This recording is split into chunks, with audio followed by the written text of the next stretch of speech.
بسم اللہ الرحمن الرحیم۔ السلام علیکم ناظرین، ہم بستری سے پہلے ایسے عمل جس سے آپ کی لذت میں بھرپور اضافہ ہو جائے۔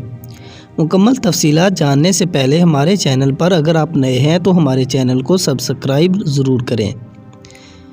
ہر شوہر کو چاہیے کہ وہ اپنی جنسی سوجھ بوجھ کو بڑھائے۔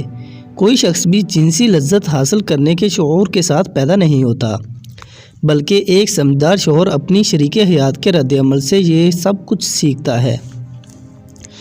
وہ برابر اپنی اسی صلاحیت کو ترقی دینے میں لگا رہتا ہے کہ وہ فریق ثانی کو لذت پہنچائے اور اس کے بدلے میں خود اس سے زیادہ لذت حاصل کرے۔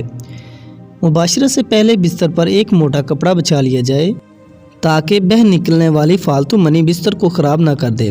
اس طرح مباشرت کے بعد شرمگاہوں کی صفائی کے لیے پہلے سے قریب ایک صاف کپڑا بھی رکھ لیں۔ باقاعدہ مباشرت سے پہلے میاں بیوی کا چند منٹ کے لیے ایک دوسرے کے جسم سے کھیلنا دونوں میں محبت پیدا کرتا ہے۔ پہلے دونوں کپڑوں سمیت اپنے جسم کو ایک دوسرے کے ساتھ مسلیں اور کچھ دیر بعد ایک دوسرے کے جنسی اعضاء کو ہاتھ سے ٹٹولیں اور مسل کر اس سے لذت دیں اور خود بھی لطف اندوز ہوں اور اپنی بیوی کو بھی لطف اندوز کریں۔ لباس اتارنے سے پہلے چند منٹ کا یہ کھیل نہ صرف حصول لذت کا ایک اچھا ذریعہ ہے بلکہ اس سے بیوی کو مباشرت کے لیے مکمل طور پر تیار ہونے میں بھی بھرپور مدد ملتی ہے۔ تاہم اگر مرد صراط انزال کا شکار ہو تو اسے دوران خاص احتیاط کی ضرورت ہوتی ہے۔ میاں بیوی کا جنسی تعلق کوئی گناہ نہیں بلکہ صدقہ ہے۔ بیوی سے محبت کیسے کریں؟ شریعت مطہرہ نے بیوی کے پورے بدن سے نفع اٹھانے کی اجازت دی ہے، البتہ پچھلے مقام میں صحبت کرنا بیوی سے حرام ہے کہ وہ جماع کرنے کا محل اور مقام ہی نہیں ہے، اس لیے صحبت اگلے حصے میں ہی جائز ہے۔ اس کے لیے جو بھی طریقہ اختیار کیا جائے شریعت میں اس کی ممانعت نہیں، البتہ اشارتاً دو طریقے بہت معلوم ہوتے ہیں۔ پہلا طریقہ جو ہر جاندار میں فطری طریقہ ہے کہ مرد اوپر رہے اور عورت نیچے، اس میں جان بین سے لذت کا حصول زیادہ ہے، نیز یہ طریقہ استقرار حمل کے لیے بھی معین ہوگا۔ بیوی سے جس طرح چاہے محبت کر سکتے ہیں، کھڑے ہو کر، بیٹھ کر، لیٹ کر، آگے کی طرف سے، پیچھے کی طرف سے، یعنی اگلی شرمگاہ میں۔ مرد اوپر ہو اور عورت نیچے یا اس کے برعکس، سب طرح بیوی سے صحبت کرنا جائز و درست ہے، البتہ پچھلی شرمگاہ پاخانہ کے مقام میں صحبت کرنا جائز نہیں، حرام ہے۔ اور اگر مرد عورت سے پہلے فارغ ہو جائے تو اسے عورت کے فارغ ہونے تک برابر مشغول رہنا چاہیے، ہٹنا نہیں چاہیے، اور صحبت سے پہلے عورت کو جماع کے لیے مکمل طور پر آمادہ بھی کر لینا چاہیے۔ پیار و محبت کی باتیں اور کام کے ذریعے عورت کو مکمل طور پر تیار کیے بغیر صحبت کرنا اچھا نہیں ہے، اور صحبت کے بعد دونوں کو پیشاب بھی کر لینا چاہیے تاکہ اگر منی کا کوئی قطرہ سوراخ میں رہ گیا ہو تو وہ خارج ہو جائے۔ میاں بیوی کے اس عمل کو پہلے سے طے کر لیں، یہ ایک بہت لطف اندوز ہوتا ہے۔ بیڈ روم کو رومانٹک بنانے کے لیے اپنے کمرے میں مدھم لائٹ رکھیں، کیونکہ مدھم لائٹ میں عورت کا جسم خوبصورت اور پرکشش دکھائی دیتا ہے۔ اسی طرح کمرے میں اپنی پسند کی خوشبو بھی لگا لیں۔ ہم بستری سے پہلے میاں بیوی دونوں اپنی شرمگاہوں کو ٹھنڈے پانی سے دھو لیں، یہ مرد کی ٹائمنگ میں اضافہ کرتا ہے اور عورت کی شرمگاہ اس قدر تنگ ہو جاتی ہے کہ جس سے ہم بستری کرنے میں بہت ہی زیادہ لطف محسوس ہوتا ہے۔ کشادہ بستر کا انتظام کر لیں اور بستر نہ بہت زیادہ نرم ہو اور نہ ہی بہت زیادہ سخت ہو۔ ہم بستری کے لیے میاں بیوی کے پاس وقت کھلا ہونا چاہیے۔ جنسی ماہرین کے مطابق کم از کم 1 گھنٹہ وقت ضرور ہونا چاہیے تاکہ مرد کے ساتھ ساتھ عورت کی بھی فراغت ہو سکے۔ میاں بیوی ایک دوسرے کا لباس اتاریں، اس طرح کرنے سے ایک دوسرے کے دل میں محبت پیدا ہو جاتی ہے۔ شوہر کے لیے بیوی کی شرمگاہ چھونے اور دیکھنے میں کوئی حرج نہیں ہے، لیکن اسے چومنا بے حیائی ہے۔ اسی طرح بیوی کے لیے مرد کی شرمگاہ کو چھونے اور دیکھنے میں کوئی حرج نہیں ہے، مگر اسے چومنا بے حیائی ہے اور اسلام کی پاکیزہ تعلیمات کے خلاف ہے۔ میاں بیوی میں خدا کی طرف سے ہی محبت پیدا ہو جاتی ہے۔ میاں بیوی کا رشتہ ایک الگ ایسا رشتہ ہے جس میں محبت ہی محبت نظر آتی ہے۔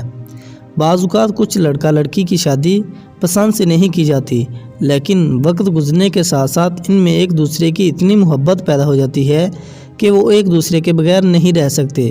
شوہر جب بیوی سے ہم بستری کا ارادہ کرے تو ہم بستری کی دعا پڑھے کہ جس کا ترجمہ ہے: میں اللہ کا نام لے کر یہ کام کرتا ہوں، اے اللہ تو ہمیں شیطان سے بچا، اور جو اولاد تو ہم کو دے اس سے بھی شیطان کو دور رکھ، اس دعا کے پڑھ لینے کے بعد اس وقت کی ہم بستری سے جو اولاد پیدا ہوگی شیطان اسے کبھی ضرر نہ پہنچا سکے گا۔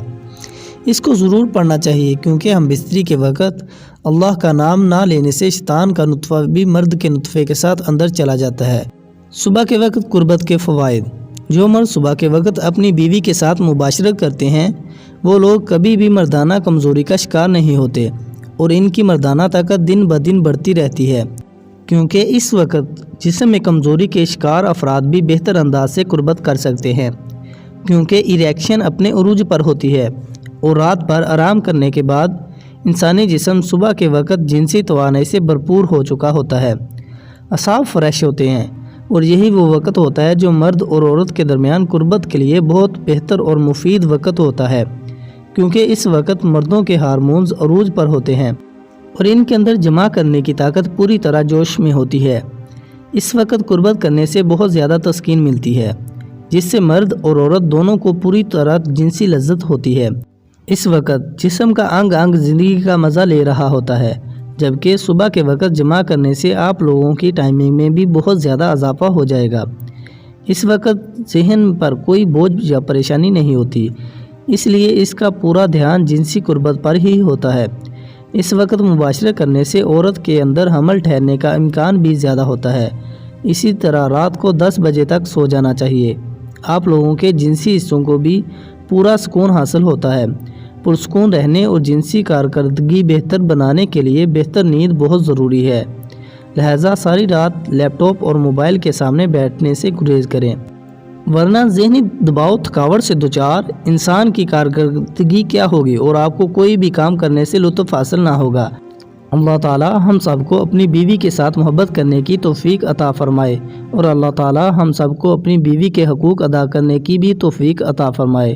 دعا ہے کہ اللہ تعالی میرا سنانا اور آپ کا سننا اپنی بارگاہ الہی میں قبول اور منظور فرمائے، آمین ثم آمین۔ ناظرین کمنٹ باکس میں اللہ تعالیٰ کے 99 ناموں میں سے ایک نام ضرور ٹائپ کریں۔ اگر ویڈیو اچھی لگی ہو تو شیئر لازمی کریں۔ اللہ حافظ۔